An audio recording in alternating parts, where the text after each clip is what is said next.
Hello മക്കൾസ്, welcome back to Edupod. എല്ലാവർക്കും എജ്യൂപോഡിലോട്ട് വീണ്ടും സ്വാഗതം.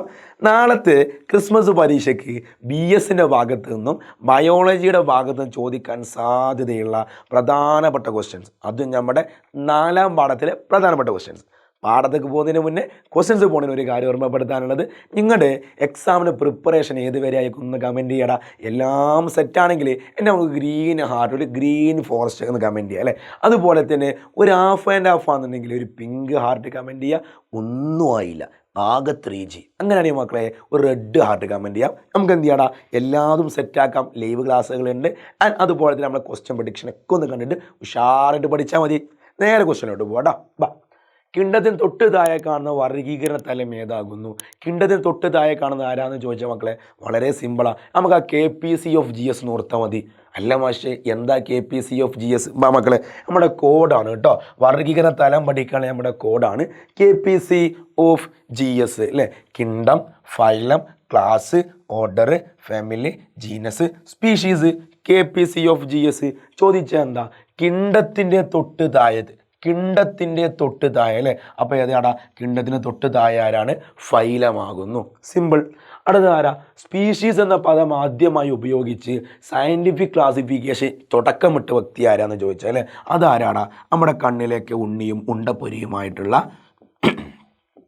ജോൺ റേ ആകുന്നു. സിമ്പിൾ. വർഗീകരണ ശാസ്ത്രത്തിൻ്റെ പിതാവ് ആരാകുന്നു? നമ്മുടെ മുത്ത്, നമ്മുടെ കരളെ, ചങ്കിലെ ചോര കൊടുത്തും നമ്മൾ അവരെ സൂക്ഷിക്കണം അല്ലേ. കാൾ ലിനേയസ് ആകുന്നു. Carl Linnaeus.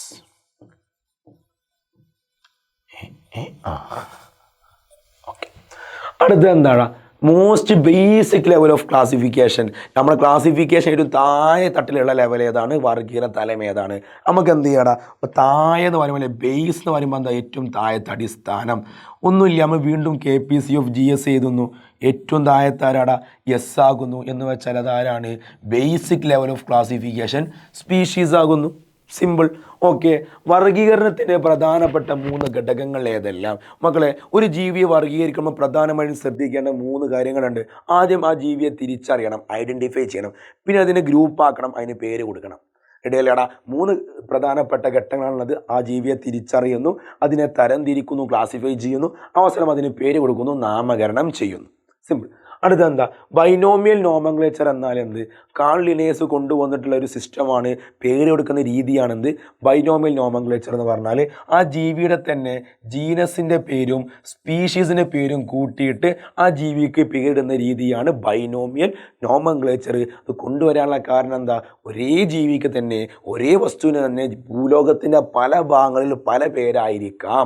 അതുകൊണ്ട് നമ്മൾ എന്ത് ചെയ്യുന്നു? ഭൂലോകത്തിൽ എല്ലാവർക്കും ഉപയോഗിക്കാൻ പറ്റുന്ന ഒറ്റ പേര് വിളിക്കുന്നു. അതാണ് സയൻറ്റിഫിക് നെയിം, ശാസ്ത്രീയ നാമം. പല ജീവികളുടെയും ശാസ്ത്രീയ നമുക്ക് പഠിക്കാനുണ്ട്. അതൊക്കെ നമ്മൾ വരുന്ന ക്ലാസ്സുകളിലും ക്വസ്റ്റ്യൻ ഡിസ്കഷനിലൊക്കെ ആയിട്ട് പഠിക്കും കേട്ടോ. റൈറ്റ്. അടുത്ത എന്താണ്? ഫംഗസുകൾക്ക് ശവോപജീവികൾ, സാപ്രോഫൈറ്റ് എന്ന് പേര് വരാൻ കാരണം എന്താണ്? കാരണം ഈ ഫംഗസുകൾ ഫീഡ് ചെയ്യാറുള്ളത്, കഴിക്കാറുള്ളത് dead and decay organic matter ആകുന്നു. എന്ന് വെച്ചാൽ എന്താ മാഷേ? എനിക്ക് മനസ്സിലായില്ലല്ലോ. അതായത് ഈ പറയപ്പെട്ടുള്ള ഫംഗസുകൾ ഇല്ലടാ, ഈ പറയപ്പെട്ട ഫംഗസുകൾ ഭക്ഷണമാക്കാറുള്ളത് മൃതമായിട്ടുള്ള അഥവാ മരിച്ചു പോയിട്ടുള്ള അല്ലേ, മൃതമായതും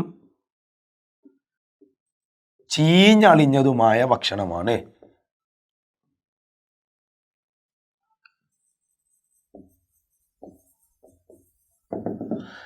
മൃതമായതും മരിച്ചു പോയതും അതുപോലെ ചീഞ്ഞളിഞ്ഞിട്ടുള്ള ഭക്ഷണവുമാണ് ആര് കഴിക്കാറുള്ളത്? ഈ സാപ്രോഫൈറ്റുകൾ, ഫംഗസുകൾ സ്വീകരിക്കാറുള്ളത്. അതുകൊണ്ട് അവർക്ക് പേര് വന്നു എന്ത്? ഇതാ, മൃതമായത് കഴിച്ചപ്പോൾ സാപ്രോഫൈറ്റ്, ശവോപ ജീവികൾ. മൊനീറ കിണ്ടത്തിൽ ഉൾപ്പെടുന്ന ജീവികളുടെ പ്രധാന സ്വഭാവ സവിശേഷതകൾ എന്തൊക്കെയാടാ? മൊനീറ കുടുംബം എന്ന് പറഞ്ഞാൽ തന്നെ ആരുടെ കുടുംബമാടാ? അത് ബഹുമാനപ്പെട്ട നമ്മുടെയൊക്കെ കണ്ണിലെ ഉണ്ണിയായിട്ടുള്ള ഉണ്ടപ്പൊരിയായിട്ടുള്ള ബാക്ടീരിയൽ ഗ്രൂപ്പാകുന്നു, ബാക്ടീരിയയുടെ കുടുംബമാകുന്നു. സിമ്പിൾ. ഇവിടെ പ്രത്യേകത എന്താണ്? ഇവ ഒരു പ്രോ ക്യാരിയോട്ട് ആകുന്നു. നമ്മൾ പണ്ടത്തെ ലൈവ് ക്ലാസ്സിലൊക്കെ പഠിച്ചത് ഓർമ്മ ഉണ്ടോടാ? പ്രോ ക്യാരിയോട്ട് എന്ന് പറഞ്ഞാൽ എന്താ? നമ്മൾ അപ്പം ചിന്തിക്കും പൊട്ടന്മാർ. എന്താ മാഷേ? അതായത് തലച്ചോറില്ലാത്തവന്മാർ നമുക്ക് പൊട്ടന്മാരെ വിളിക്കാലോ. ഇതേപോലെ ഒരു കോശത്തിന് തലച്ചോറാണ് മർമ്മം എന്ന് പറഞ്ഞാൽ ന്യൂക്ലിയസ്. ഈ ന്യൂക്ലിയസ് ഉണ്ടാവില്ല. അപ്പോൾ ഇങ്ങനത്തെ ആൾക്കാരാണ് മക്കളെ എന്ത്? Pro karyote. ന്യൂക്ലിയസ് ഉള്ളവർ നമ്മൾ യു ക്യാരിയോട്ട് എന്ന് വിളിച്ചപ്പോൾ ബാക്ടീരിയ കുടുംബം എന്താണ്? പ്രോ ക്യാരിയോട്ടാണ്. അത് മാത്രമല്ല ഇവരെന്താണ്? ഏകകോശ ജീവികളാണ്. എന്ന് വെച്ചാൽ എന്താ? യൂണിസെല്ലുലാർ ആകുന്നു. ഇതൊക്കെയാണ് ഇവരുടെ പ്രധാനപ്പെട്ട ഫീച്ചേഴ്സ്. റൈറ്റ്. അടുത്ത ക്വസ്റ്റ്യൻ എന്താണ്? സ്പീഷീസ് എന്ന പദത്തെ നിർവചിക്കുക. 2 ഉദാഹരണങ്ങൾ എഴുതുക. വളരെ സിമ്പിളാ. ഏതൊക്കെ 2 ജീവികൾ തമ്മിൽ ലൈംഗിക ബന്ധത്തിൽ ഏർപ്പെട്ടിട്ടാണോ പ്രത്യുൽപാദന ശേഷിയുള്ള കുട്ടിയെ ഉണ്ടാക്കാൻ പറ്റുന്നത്, സന്താനങ്ങളെ ഉൽപ്പാദിപ്പിക്കാൻ പറ്റുന്നത്, ആ ജീവികളാണ് സ്പീഷീസ് എന്ന് പറഞ്ഞാൽ അല്ലേ. നാച്ചുറലി റീപ്രൊഡക്ഷൻ ചെയ്തിട്ട് ബർത്തിലൂടെ എന്ത് ചെയ്യുന്നു? റീപ്രൊഡക്റ്റീവ് കപ്പാസിറ്റിയുള്ള ഓഫ് സ്പ്രിങ്സിനെ പ്രൊഡ്യൂസ് ചെയ്യാൻ പറ്റുന്ന സ്പീഷീസ് ഓർഗാനിസംസ് ആണ് സ്പീഷീസ് എന്ന് പറഞ്ഞാൽ. ഉദാഹരണം എന്ന് പറയാൻ മക്കൾ എന്താ? ഒരേ സ്പീഷീസിൽ എന്ത് ചെയ്യുക? ഒരു മനുഷ്യൻ്റെ ആണും പെണ്ണും ഒരേ സ്പീഷീസാണ്. പൂച്ചയുടെ ആണും പെണ്ണും, അല്ല നായും പട്ടിയും ഇല്ലേ, അതുപോലെ തന്നെ ആണും പെണ്ണും ജസ്റ്റ് കൂടി വരുന്ന എല്ലാം സ്പീഷീസ് ആയിട്ട് നമുക്ക് പറയാൻ വേണ്ടിയിട്ട് പറ്റും. ശാസ്ത്രീയ നാമം എഴുതുമ്പോൾ ഉള്ള പ്രധാനപ്പെട്ട 2 റൂൾസ് എഴുതാൻ മക്കളെ പറഞ്ഞിട്ടുള്ളത്. ഒന്നെന്താണ്? നമ്മുടെ ജീനസിൻ്റെ പേരും സ്പീഷ്യസിൻ്റെ നെയിമും കൂട്ടിയിട്ടാണ് സയൻറ്റിഫിക് നെയിം എഴുതേണ്ടത്. രണ്ടാമത്തത്, ജീനസിൻ്റെ നാമം എപ്പോഴും എന്തായിക്കാരം ഇംഗ്ലീഷിൽ എഴുതുമ്പോൾ ക്യാപിറ്റൽ ലെറ്ററിൽ എഴുതണം. ആൻഡ് വലിയ അക്ഷരത്തിൽ എഴുതി കഴിഞ്ഞാൽ വേറെ എന്താണ്? അച്ചടിക്കുന്ന സമയത്ത് അല്ലേ, പ്രിൻ്റ് എടുക്കുന്ന സമയത്ത് നമ്മൾ എന്ത് ചെയ്യണം? സയൻറ്റിഫിക് നെയിം ഇറ്റാലിക്സിൽ എഴുതണം. എന്താ മാഷ ഇറ്റാലിക്സ്? അതായത് ചെരിച്ചെഴുതണം കേട്ടോ, ചെരിച്ചെഴുതണം. ഓക്കെ. ടാക്സോണമി എന്താണെന്നും അതിൻ്റെ ലക്ഷ്യം എന്താണെന്നും പറയുക. ടാക്സോണമി എന്ന് പറഞ്ഞാൽ എന്താണ്? ഒരു ജീവിയെ വർഗീകരിക്കുന്ന ശാസ്ത്രീയ രീതിയാണ് വർഗീകരണ ശാസ്ത്രം അഥവാ ടാക്സോണമി എന്ന് പറഞ്ഞാൽ അല്ലേ. ഒരു ജീവി എന്ത് ചെയ്യുന്നു? അതിൻ്റെ സാമ്യതകളുടെയും മറ്റു ജീവിയുമായിട്ടുള്ള അതിൻ്റെ സാമ്യതകൾ വ്യത്യാസത്തിനനുസരിച്ച് നമ്മൾ ക്ലാസിഫൈ ചെയ്യുകയും തരംതിരിക്കുകയും അതിന് പേര് കൊടുക്കുകയും ചെയ്യുന്ന പരിപാടിയാണ് എന്ത്? ടാക്സോണമി അല്ലേ. ഡിഫറൻസിൻ്റെയും സിമിലാരിറ്റിയും അനുസരിച്ച് നമ്മൾ ക്ലാസിഫൈ ചെയ്യുന്നു ആൻഡ് നെയിം കൊടുക്കുന്നു, പേര് കൊടുക്കുന്നു. This process is called taxonomy. വർഗീകരണ മക്കളെ പല രീതിയിൽ പല ആളുകളും വർഗീകരിച്ചിരുന്നു, ക്ലാസിഫൈ ചെയ്തിരുന്നു. It is a scientific route of classification. വർഗീകരണത്തിൻ്റെ ശാസ്ത്രീയ രീതിയാണ് ടാക്സോണമി എന്ന് പറഞ്ഞാൽ. അതാണ് അതിൻ്റെ പർപ്പസും കേട്ടോ. റെഡി. അടുത്തെന്താ? റോബർട്ട് എച്ച് വിറ്റാകർ നിർദ്ദേശിച്ച 5 കിണ്ടങ്ങൾ ഏതൊക്കെയാണ്? Monera, Protista, Fungi, plant, Animalia. ഈ 5ഉം പഠിച്ചു പോകണം കേട്ടോ.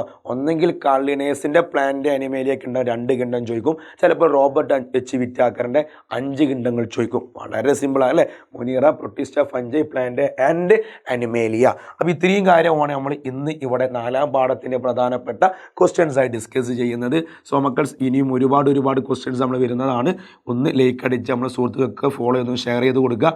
ആൻഡ് മക്കൾസ് എന്തെങ്കിലും ഡൗട്ട് ഉണ്ടെങ്കിലോ ക്വസ്റ്റ്യൻസ് വേണമെങ്കിലോ PDF വേണമെങ്കിലൊക്കെ എന്ത് ചെയ്യണം? നേരെ എൻ്റെ ഇൻസ്റ്റാഗ്രാമായിട്ട് മെസ്സേജ് അയക്കാം. നമുക്ക് എന്ത് ചെയ്യാം? അത് ഉഷാറായിട്ട് പഠിക്കാം.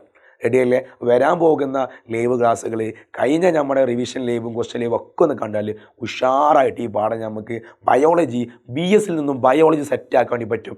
അതുപോലെ തന്നെ റിജു സാറും അസ്ലം സാറും കെമിസ്ട്രിയും നമ്മുടെ ഐദ മ്യൂസും ഡാനിഷ് സാറും കൂടിയിട്ട് ഫിസിക്സും സെറ്റാക്കി തരുന്നുണ്ട്. നമ്മൾ എജ്യൂപ്പോണ്ട് കൂടെ നിന്നിട്ട് നമ്മുടെ BS തൂക്കാൻ വേണ്ടി പോവാം. റെഡി അല്ലേടാ? എക്സാം കഴിഞ്ഞിറങ്ങുമ്പോൾ നിങ്ങൾ എജ്യൂപ്പോഡിൻ്റെ ഓരോ ടീച്ചർമാരുടെ മുഖം നിങ്ങളുടെ മനസ്സിൽ ഇങ്ങനെ വരും. സെറ്റല്ലേ? മക്കൾസ് നമ്മൾ നേരെ അവസാനിപ്പിക്കുകയാണ്. അടുത്ത ക്ലാസ്സിൽ വീണ്ടും കണ്ടുമുട്ടാം. നിങ്ങൾക്ക് എന്ത് വീഡിയോസാണ് വേണ്ടത്, ഏത് ടോപ്പിക്കാണ് വേണ്ടത്, എന്ത് ക്വസ്റ്റ്യൻസ് ആണോ, ടോപ്പിക്കാണോ, എന്താണോ നിങ്ങൾക്ക് വേണ്ടത് എന്ന് ലിസ്റ്റ് കമൻറ്റ് ചെയ്യുകയാണെങ്കിൽ നമുക്ക് അതുപോലത്തെ വീഡിയോസ് ചെയ്യാം. സെറ്റല്ലേടാ? All the best.